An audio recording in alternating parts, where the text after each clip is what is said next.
Um dos maiores desafios que o cristão enfrenta é o de descobrir e usar seus dons espirituais específicos. Estudar a Bíblia e orar podem ajudar o cristão a descobrir seus exclusivos dons espirituais. Várias listas estão também disponíveis para verificação. Como Deus escolheu cuidadosamente e delegou dons espirituais a cada um de seus filhos, cada cristão é responsável por descobrir, desenvolver e usar seus dons a serviço de Deus. Né? Então, só repetindo, cabe a nós a buscar, né, a estudar na leitura da palavra, né, no inteirinho dos cultos. E você sabe, geralmente eu costumo dizer que aquilo que arde dentro de você, né, é o dom que Deus quer executar. Eu já vi, eu falei, não é coincidência, é cristocidência. A maioria dos homens de Deus que eu conheço que realmente tem o dom de cura, a maioria deles fez faculdade de medicina, mas não já sendo cristão, entendeu? Abandonou, às vezes até a faculdade no final do curso, ou até começou a exercer a profissão, aí virou pastor, aí quando pensa que não, tá lá, tá curando aqui, tá curando ali. Então a gente vê que até num sentido secular, vamos dizer assim, antes da pessoa conhecer a Cristo, já é algo que estava ardendo dentro dele, de querer curar as pessoas, de querer ver o bem das pessoas. Aí vem para a igreja, a gente vê que não é diferente, a pessoa tem o dom da cura e realmente, né, vem os testemunhos, vem os laudos e a pessoa realmente é curada. Então, igual se eu falar de mim, antes de eu me converter, se eu puder, antes eu queria fazer faculdade até para ser professora de professor.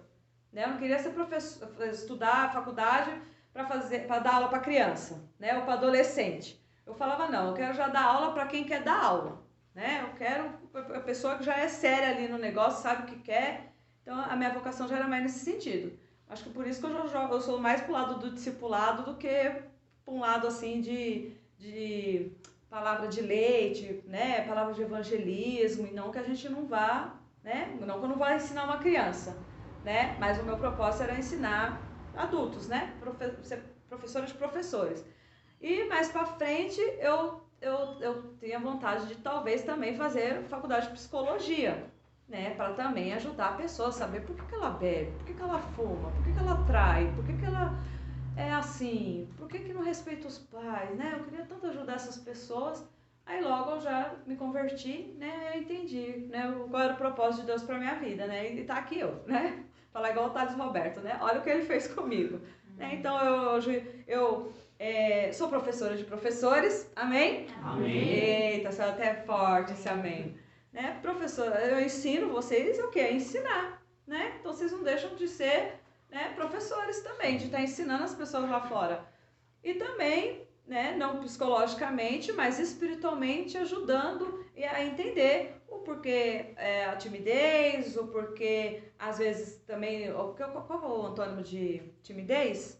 Pessoa extrovertida, né? Muito extrovertida também, às vezes é porque tem algo ali, ela quer chamar atenção e o porquê quer chamar atenção. Então, aí eu vi qual era o propósito de Deus na minha vida, mas estudando, orando, jejuando e vindo palavras nesse sentido, que a gente vai se identificando, o Senhor vai testificando e você vai se aperfeiçoando naquilo, né? Para poder fazer a obra, né?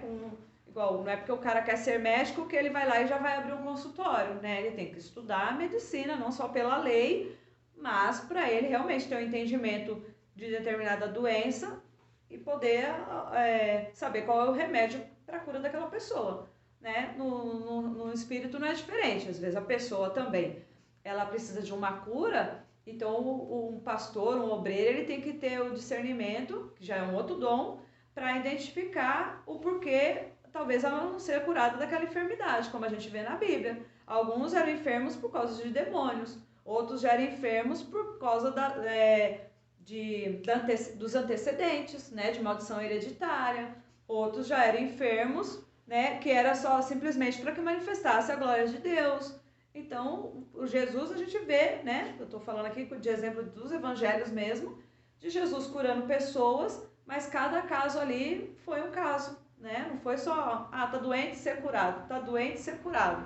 A mulher de fluxo de sangue, a Bíblia não fala que ela estava endemoniada. Já um menino lá que caiu endemoniado, realmente ele também era um processo de cura e libertação, né? Que era algo hereditário.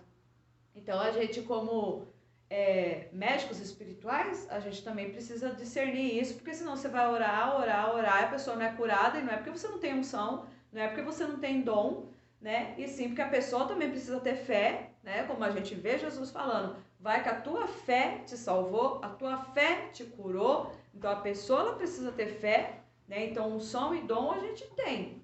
A pessoa tem fé para isso, né? E também distinguir o porquê daquela enfermidade. Então, de repente, é só para que se manifeste a glória de Deus. De repente, o Senhor não quer que ela seja curada e ainda assim ela manifeste a glória de Deus, independente da, vamos dizer assim, da deficiência daquela pessoa, né, que ela possa carregar. Vamos supor, não é porque o pastor também, de repente, ele tem um dom de cura, que ele não precisa usar um óculos. Não é porque ele tem um dom de cura, que de repente ele não precisa passar no cardiologista.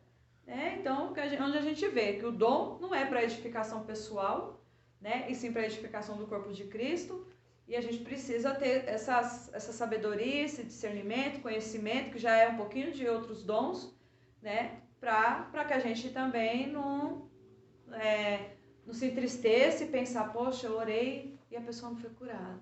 Nossa, eu vou ficar com vergonha da igreja. Imagina eu aqui, né, oro para a irmã, você vai ser curada. Aí ela volta mais doente ainda. Né? Igual a gente vê, né? Quantas pessoas já não oraram pela perna do irmão, né? E no desincha. Eu fiquei outro dia pensando, falei, eu acho que eu fui a única que eu não orei ainda pela perna dele. Falei, será que é pra eu orar? Né? Eu falei, será que aquela perna vai desinchar a hora que eu orar? Será que vai acontecer alguma coisa?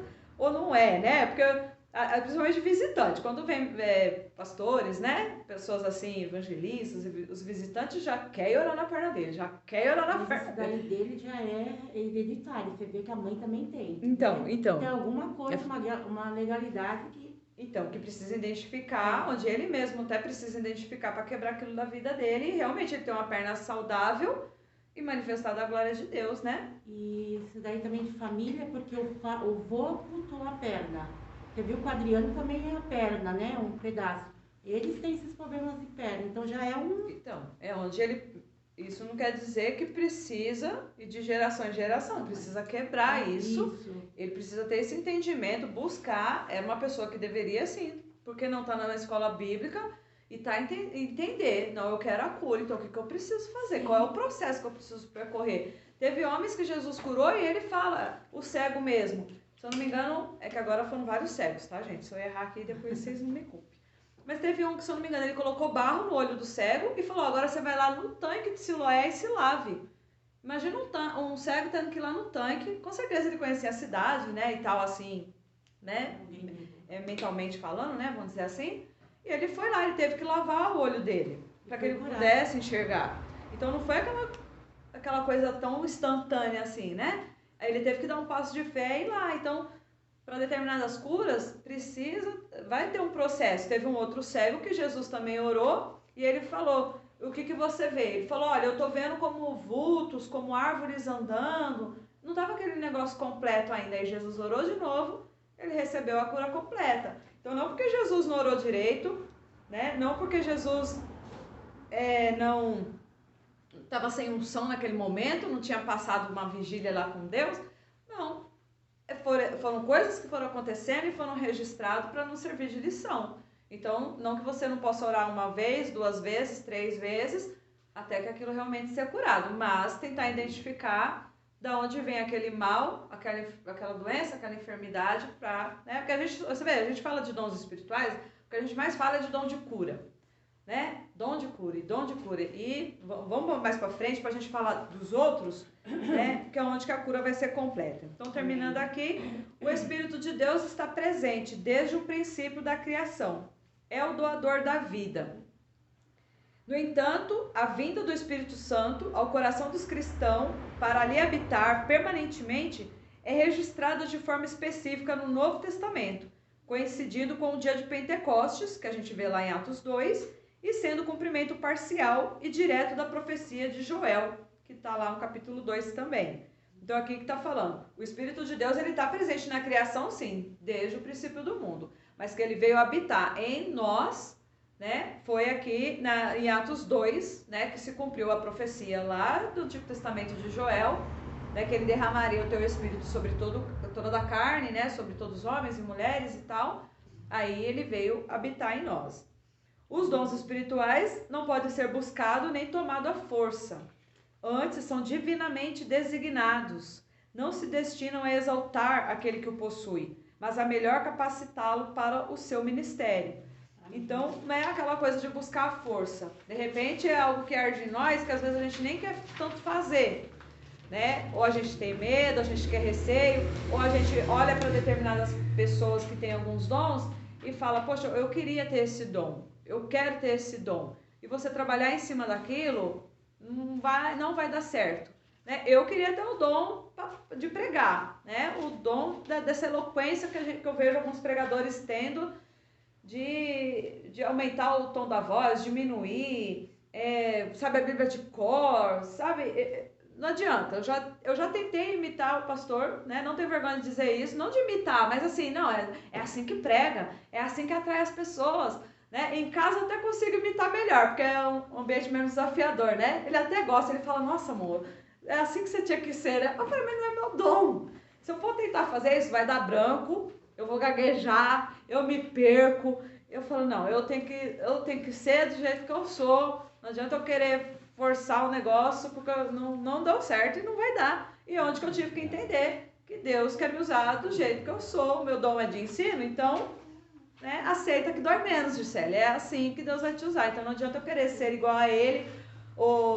Aí você vai vendo outros pregadores, né, que depois, aí você vê, Deus vai nos mostrando e as coisas vai sendo quebradas dentro da gente, né? Eu olho para Luciano Subirá, para Joyce Meyer, para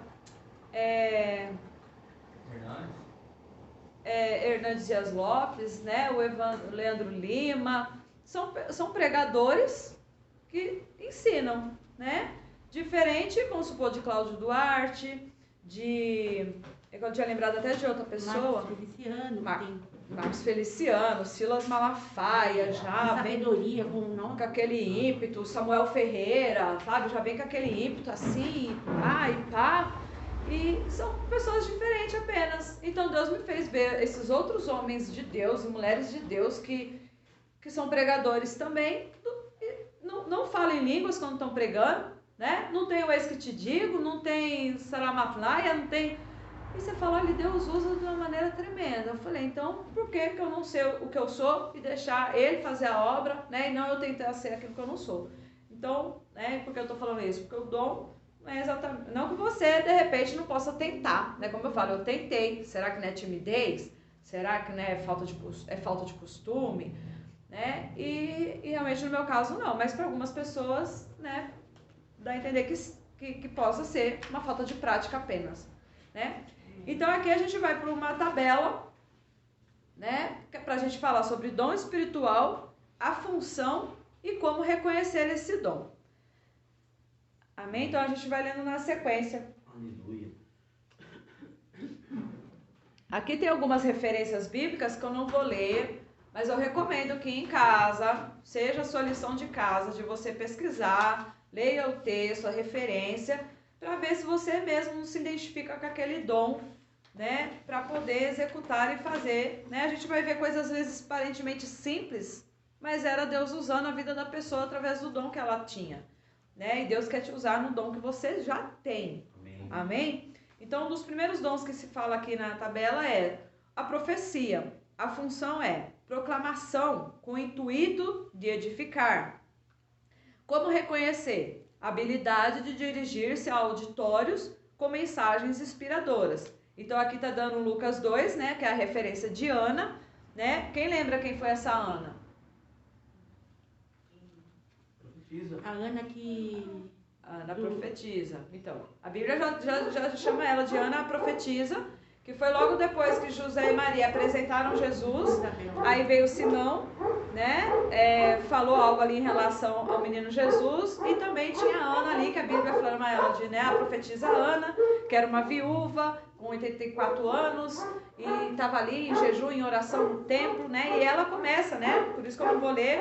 Lá em Lucas 2 fala da profecia dela, trazendo ali para as pessoas em relação de quem era Jesus, né? Falando de quem era ele, qual era a importância dele e que o Messias estava ali.